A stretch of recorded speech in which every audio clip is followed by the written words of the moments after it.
Even though we upgraded our shelter, the second night of sleep was worse than the first. We didn't know it, but this island was infested with bugs that ended up biting us all throughout the night. And for whatever reason, Jalen and I got the worst of it. I got no sleep last night. Probably the most miserable thing I've ever done. Look how many bug bites I have on just my hand alone.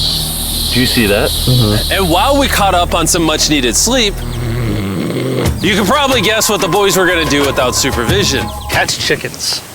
No, let's catch fish. So yesterday, over by that debris on the beach, me and Nolan found a bunch of net. Today, the boys are gonna help me make a chicken trap. The plan is basically to put a giant net right here, tie to a string up there, and then catch a chicken. Let's go. Now, if I was awake to stop them, this never would have happened. But given the fact that I felt like I was literally dying in this moment, the boys were officially going rogue. That is strong net. Exactly. There we go. Over the next 30 minutes or so, the boys cut the net into a perfect square. They then hoisted the rope up over the tree, tied the rope to all four corners, and it was ready.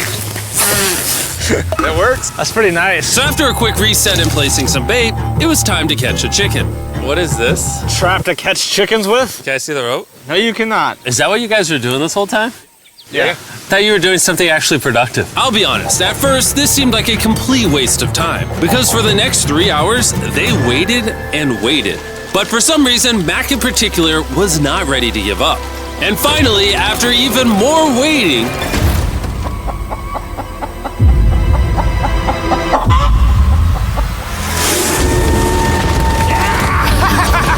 Keep it tight, keep it tight, keep it tight.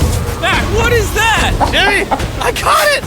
Oh, this chicken's actually pretty chill. Yeah. This is the new Brian, in honor of the bird from Raft. You know what? With how nice you've been, I'm sure once you put Brian down, it'll continue to hang out with us. Put it down. Time to put Brian down. Brian, Brian. no, Brian! What'd you do to Brian? I thought he was our friend. Well, I did catch him with a trap, so. And by the time Brian had been caught and freed, it had gotten significantly less hot outside, which honestly gave all of us enough energy for a spontaneous adventure. See that island behind me? We're about to go to it, Mac. Let's do it. Now I know what you're thinking. Why swim away from a perfectly good island to a rock in the middle of the ocean? And honestly, I don't have a good answer for you. This feels really counterintuitive. I think this is a testament to just how bored we are. Feels like we're wasting a lot of water and energy.